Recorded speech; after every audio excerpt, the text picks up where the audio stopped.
Bapak Ibu Saudara, kita bersua kembali. Pada kesempatan ini saya akan mencoba mengupas, mengingatkan kita semuanya tentang betapa baiknya Yesus, betapa cinta dan kasihnya Yesus kepada dunia, termasuk kita ya, ke seluruh dunia. Karena kita mengimani bahwa Yesus juru selamat dunia, sedunia, begitu ya, supaya skopnya kelihatan besar, dan memang Tuhan itu besar kasihnya. Bapak Saudara, di sepanjang kehidupan kita, bahwa yang fokus kita pikirkan adalah masalah makan dan harta. Ya, harta itu yang hendak dipakai gitu ya, harta itu. Ada uang, ada mobil, ada rumah, ada jabatan, ada pangkat, ada kuasa. Itu yang dipikirkan oleh manusia yang pikirannya dominan tentang dunia. Hampir tidak saya ketemukan orang berpikir tentang kerajaan Allah. Hampir tidak saya temukan. Ya pasti ada, tapi jumlahnya sangat minim. Ya, sangat minimal sekali. Oke, andai kata ini ya. Jadi sekali lagi, andai kata kita semua mengikuti perintah-perintahnya dan ajarannya, maka tentu saja dunia tidak seperti ini. Ya kan? Bapak Ibu Saudara, Yesus sudah menyatakan bahwa Dia datang untuk memanggil kita yang berdosa, serta memberi kepada kita berkelimpahan dalam hidup ini dalam segala hal. Itu sebuah janji ya, dijanjikan oleh Yesus bahwa Yesus tuh turun ke dunia, ya tadinya di surga, turun ke dunia dan berwujud memiliki daging, ya seperti kita. Ya, misinya adalah, ini yang penting nih, Bapak Ibu Saudara, ini sangat penting ke depan dan harus kita pegang baik-baik dalam keimanan kita, adalah untuk memanggil kita yang berdosa dan memberikan kepada kita keberlimpahan dalam segala hal. Bagi saya ketika belajar dulu ya, awal-awalnya itu sangat menarik. Oleh karena saya tertarik, akhirnya saya terbawa terus dalam ketertarikan saya itu. Coba kita lihat Lukas 5 ayat 32. Bapak Ibu Saudara, demikian saya bacakan. Aku datang bukan untuk memanggil orang benar, tetapi orang berdosa, supaya mereka bertobat. Nah itu dulu ya, Lukas 5 ayat 32. Bapak Ibu Saudara begini ya, saya akan memberikan juga masukan. Jangan sampai habis saya ngomongin, saya bacakan ini, apalagi telak-telak saya baca ayatnya seluruhnya total gitu. Bukan saya ngomong Lukas 5 ayat 32, Bapak sendiri dan Ibu baca di rumah, enggak. Saya tayangkan atau saya suarakan ya.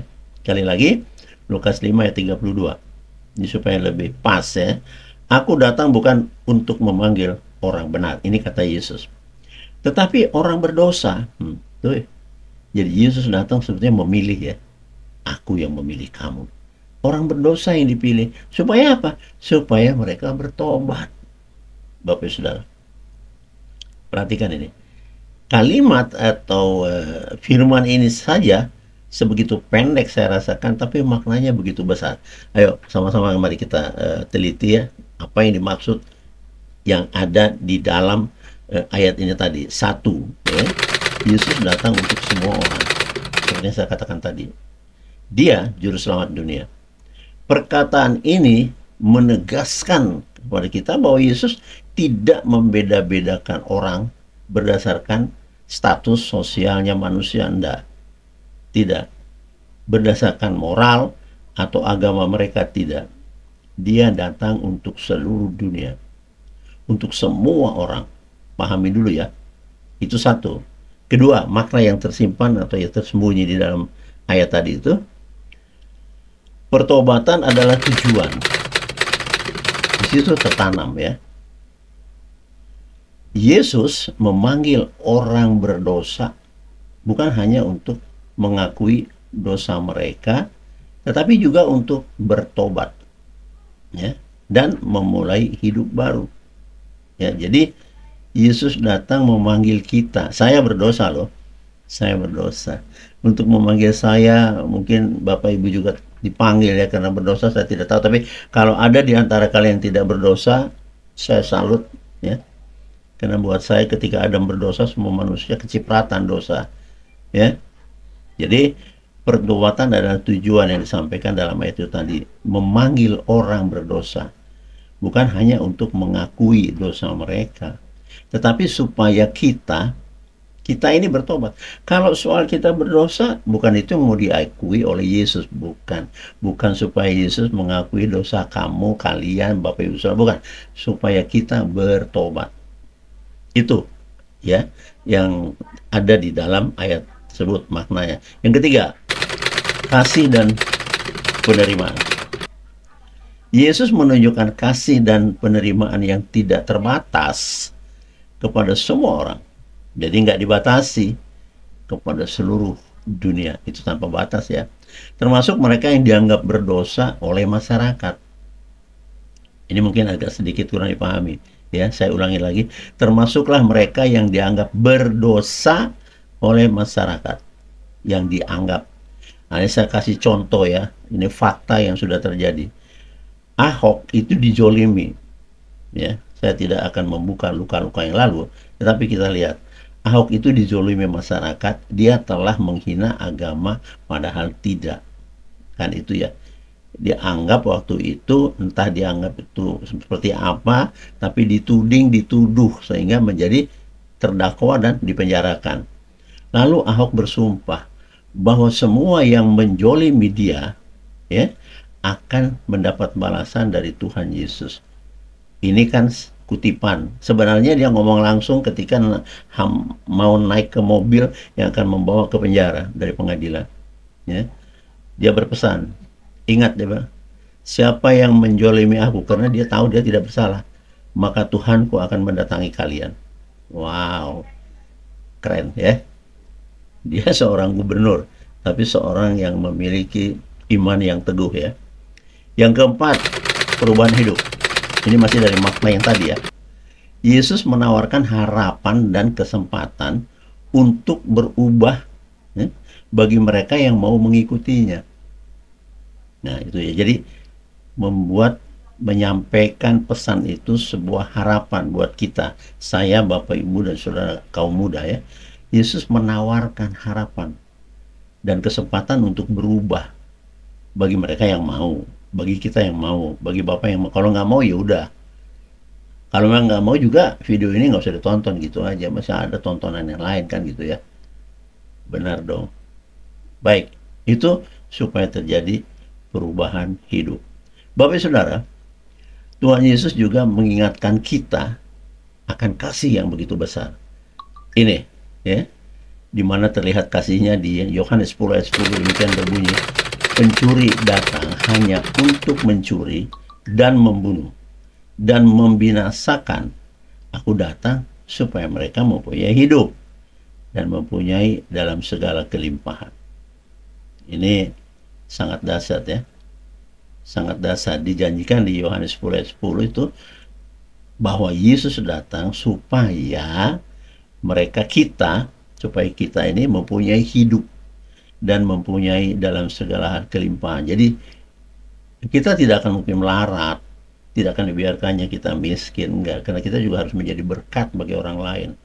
Ya, harus kita bisa berbagi-bagi, membagikan berkat-berkat dunia itu ya seperti benda-benda dunia bisa kita bagikan. Ketika Yesus memberikan kepada kita, dikatakan jadilah berkat bagi bangsa-bangsa. Selain berkat spiritual ya, Bapak Ibu Saudara. Dalam kedua ayat tersebut, Tuhan Yesus menggunakan kata supaya mereka. Ya, ada kata supaya mereka itu terselip di kedua ayat tadi. Satu, bertobat. Ya, bertobat itu kita baca di Matius 4 ayat 17. Demikian bunyinya. Sejak waktu itulah Yesus memberitakan bertobatlah sebab kerajaan Allah sudah dekat. Iya kan? Ini untuk ikut ya apa yang dikatakan di ayat tadi, bertobat. Bertobatlah sebab kerajaan surga sudah dekat. Bukan berarti kiamat, bukan ya. kerajaan Allah akan turun ke dunia totalitas seluruhnya ketika Yesus pulang ke surga. Maka janjinya, maka demi namaku atau di dalam namaku Bapa akan mengutus roh kebenaran ke dunia. Nah, itu kerajaan itu turun. Roh kebenaran itu adalah sifat keilahian, itu turun ke dunia dan akan dipilihlah di antara kita siapa yang layak untuk menerima Roh Kudus. Bukan berarti sudah dekat kerajaan sorga lalu diartikan, ditafsirkan bakal kiamat ini, bukan. Kan kerajaan Allah itu yang dikatakan, carilah lebih dahulu kerajaan Allah Bapa di surga dan segala kebenaran firman-Nya, maka segalanya ditambahkan kepadamu. Sekarang di sini lihat, sebab kerajaan Allah sudah dekat, ya, segala kebaikan, segala sukacita, segala damai sejahtera, segala kasih itu akan turun ke bumi. Lewat mana? Ya, lewat Roh Kudus. Hanya itu yang bisa mengasihi. Tanpa Roh Kudus kita tidak punya empati kasih dengan siapa. Yang ada dendam, sirik, benci, dengki, dan iri. Kan gitu? Tanpa Roh Kudus, Bapak Saudara. Oke, yang kedua, mempunyai hidup. Ya. Yohanes 3 ayat 16 menuliskan begini. Karena begitu besar kasih Allah akan dunia ini, sehingga ia telah mengaruniakan anaknya yang tunggal, ya, supaya setiap orang yang percaya kepadanya tidak binasa, melainkan beroleh hidup yang kekal. Ya, perhatikan di sini, supaya mempunyai hidup.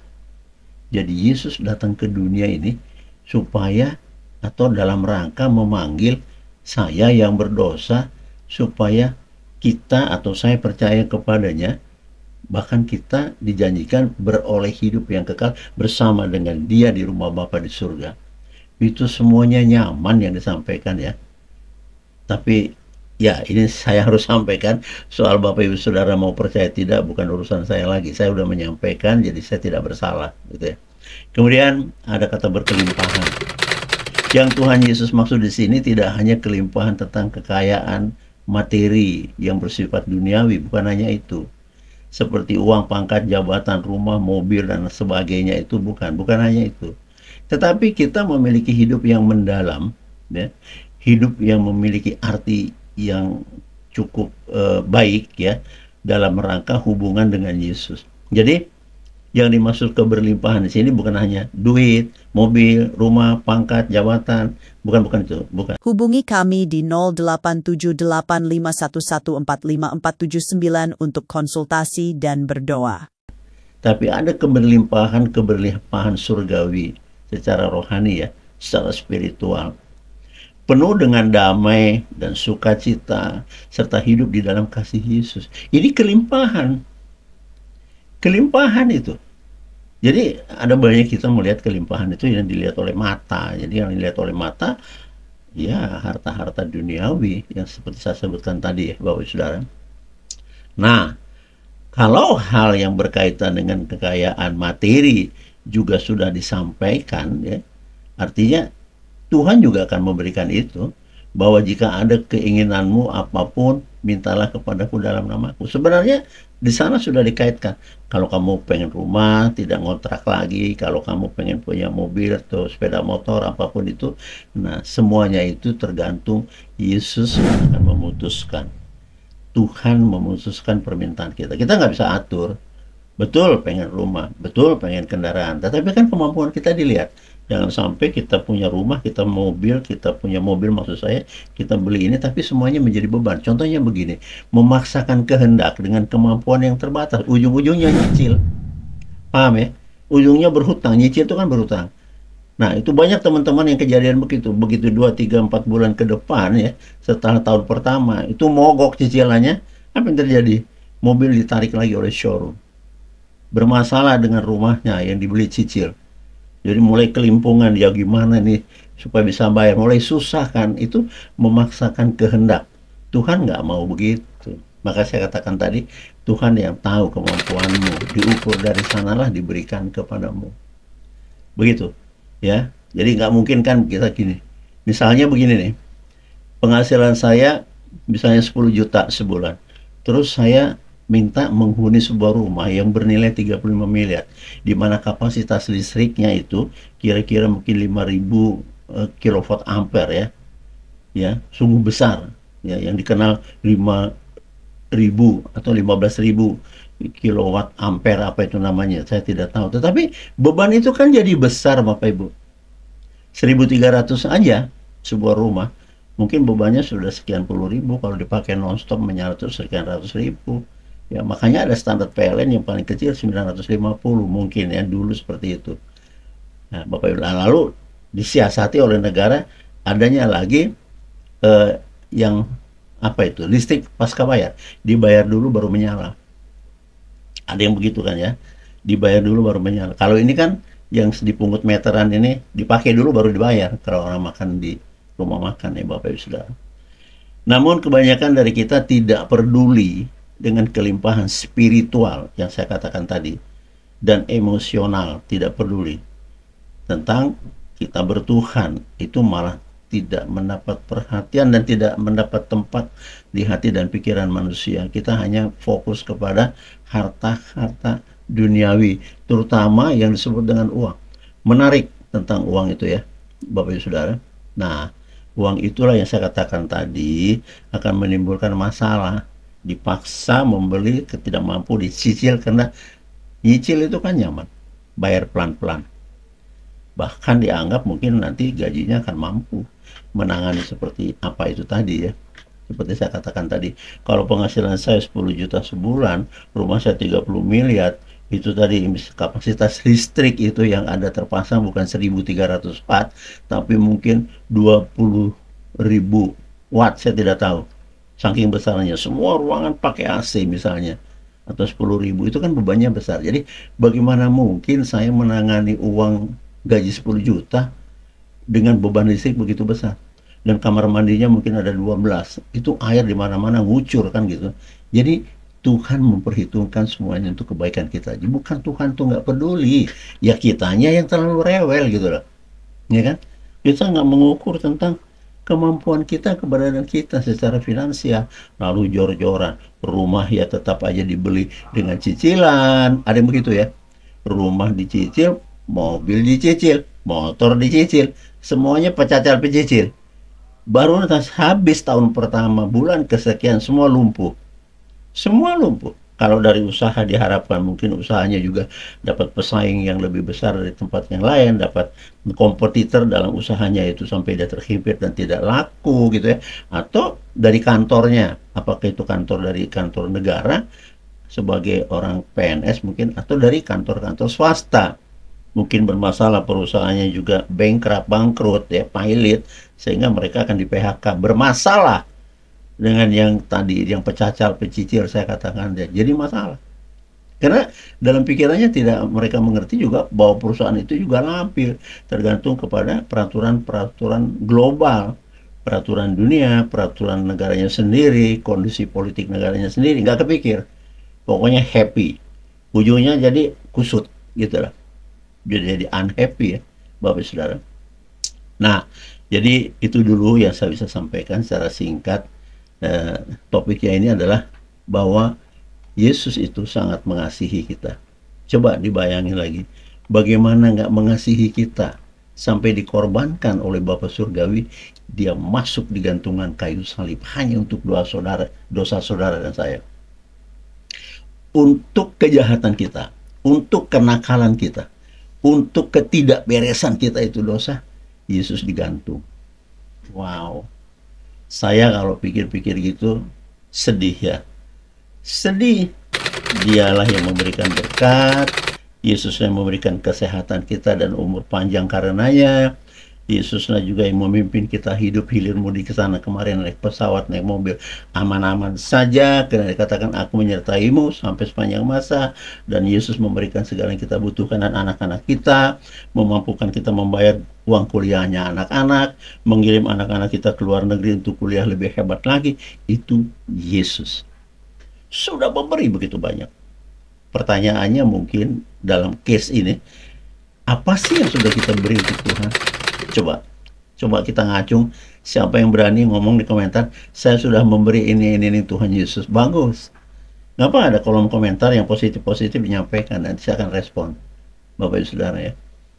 Tapi, pada umumnya, kita mau memberi itu saja sudah rumit. Contoh kecilnya begini, ketika kita berpapasan dengan orang yang patut layak kita bantu di pinggir jalan ya, kena miskin, jadi pengemis begitu ya, meminta-minta atau jualannya tuh kayaknya nggak laku-laku deh gitu ya, kasihan. Punya rasa kasihan, kasihi sesamamu punya, tapi kita tidak lakukan apa-apa. Padahal Yesus berkata, ya lakukan firmanku, jadilah pelaku firman. Jadi kalau Anda semua sudah merasa kasihan nenek-nenek, bapak-bapak tua udah peot jualan sapu nggak jelas, ya disapalah mereka, ya sapa mereka. Saya kemarin ketemu dengan satu bapak ketika saya jalan, berhenti maksudnya di pinggir jalan, dia melintas. Sepedanya dituntun, ada botol kosong di depan sepedanya. Ada potongan-potongan kerdus di belakangnya. Kok nggak ditunggangi sepedanya? Lalu ketika dia sudah berjalan ke depan, Bunda istri saya masuk habis urusannya belanja, saya jalan, ketemu lagi bapak ini lambat. Karena didorong, saya berhenti. Saya bilang sama Bunda, perhatikan bapak yang tua ini. Kamu kebayang nggak kalau itu orang tuamu dan orang tuaku? Kalau, ya, padahal orang tua kami sudah tidak ada, sudah panggil Tuhan. Lalu saya berhentikan kendaraan ini, Bunda turun. Saya turun, sama-sama. Saya tanya begini, Bapak tinggal di mana? Maaf, saya jauh. Saya perginya tadi sudah subuh memulung botol kosong dan kardus-kardus bekas. Nanti akan berhenti, dia akan pulang sekitar pukul 6-7 malam. Saya tanya, Pak, ini dijual kemana? Ke penampungan pemulung ya, ada penampungannya. Botol ini berapa harganya? 1 kilo 2.000 sekilo. Kardus sama juga, dikiloin. Yang berat sama yang ringan itu sama harganya 2.000. Jadi saya tanya, kalau boleh saya tanya, sehari rata-rata bisa dapat berapa? Kecuali datang hujan ya, saya tidak tanya. Normal. Ya kalau itu bayangin aja sekilo 2.000. Botol kosong itu ringan banget. Itu di tempat di depannya sudah penuh, kalau ada 2 kilo udah pasti ya, karena ringan sekali. Saya kalau bisa dapat 5.000 udah banyak.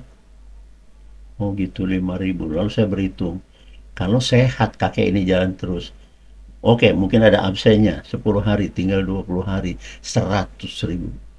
20 hari kali 5.000, jadi kan 100.000. Baru anaknya ada 2, ada istri tentu, bayar kos-kosan berapa? 1 bulan 450.000, belum listriknya. Saya pusing itu ya dengarnya, sudah tidak masuk akal. Lalu Bunda menyampaikan berkat. Nah tadi, berkat berupa materi yang kita terima dari Tuhan, kita bagi kepada mereka, kita bersedekah Bapak Ibu Saudara. Ini yang sulit dipacu dari kita yang beriman. Yesus amat sangat baik. Kenapa kita tidak bisa sangat baik kepada orang lain yang rendah kehidupannya daripada kita? Kita diberkati, kita syukuri. Sampai ketemu dengan saya Binsar di video berikutnya. Jangan lupa subscribe, like, dan share kepada teman-teman. Dan saya percaya video ini kalau diimani, ya ditelaah, dan dipelajari baik-baik akan menjadi berkat dan akan mengubah hidup saudara menjadi anak-anak Tuhan yang ajaib. Tuhan Yesus memberkati. Amin.